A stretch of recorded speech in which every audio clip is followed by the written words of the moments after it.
मुस्लिम सिख ईसाई हम हैं भाई भाई। सुभाष चंद्र बोस ने नारा लगाया था, भगत सिंह गांधी ने नारा लगाया था, बाबा साहब ने नारा लगाया था, उस देश की आजादी के लिए लड़ने वाले लोगों ने नारा लगाया था, हिंदू मुस्लिम सिख ईसाई हम हैं भाई भाई।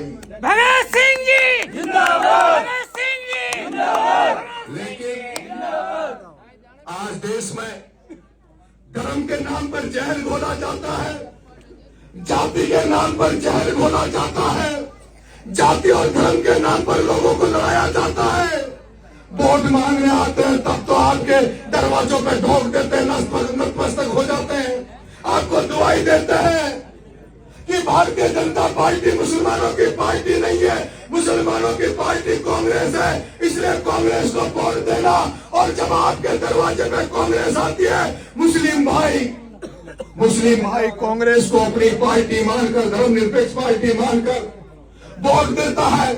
कांग्रेस को अगर संजीवनी मिली हुई है, वेंटिलेटर पर पड़ी हुई कांग्रेस को अगर कोई सांसें दे रहा है तो मुस्लिम तबका दे रहा है। लेकिन जिसको मुस्लिम तबका इस जनता की धरती पर कांग्रेस के नाम पर जिसको वोट देता है, मैंने सुना है वो किसी मुसलमान के घर जाता है तो उसको मुसलमान का पानी पीने में छींकें आती है, मुसलमान का खाना खाने में उस कांग्रेस के प्रत्याशी जिसको आपने 3 बार एमएलए बनाया उसको छींकें आती बताई, उसको वोट दे रहे हो आप।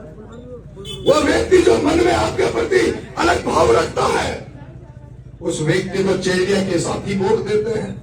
अरे मैं तो आपके पड़ोसी गांव, नया गांव में पैदा हुआ, कल्याण सिंह के घर में पैदा हुआ, उस कल्याण सिंह के घर में पैदा हुआ जो आसम अंकल के दोस्त थे।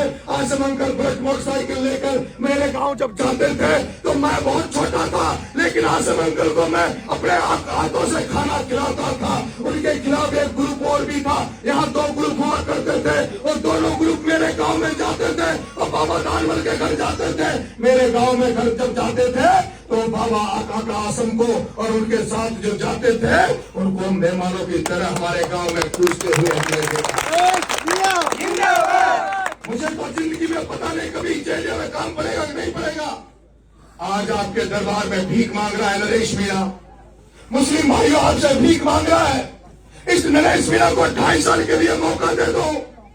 25 साल तक आपने कांग्रेस के नाम पर आपने तो एक बार निर्दलीय के रूप में भी प्रमोद जैन भाया को बनाकर भेजा था, उसको निर्दलीय बनाकर आप ही ने उसको मजबूत किया था, आप ही ने उसको टिकट के लायक बनाया था। अगर आप आज मेरी भावना समझते हो तो मुझे भी 2.5 साल का मौका देकर, अगर आपको लगता है कि युवा ये बच्चा कुछ कर सकता है तो 2.5 साल के लिए मौका मांग रहा हूं। आप अगर मुझे 2.5 साल का मौका दे दोगे, 25 साल उसने राजनीति करते हो गए, भाई अगर वो घर संपन्न हो गया, तामझाम हो गए, घरवाली भी जिला प्रमुख है, बेटा भी यूथ कांग्रेस का अध्यक्ष है, लेकिन नरेश मीणा को मौका दे दो, आशीर्वाद दे दो तो मेरी भी चल निकलेगी, मैं भी कहीं जुगाड़ कर दूंगा।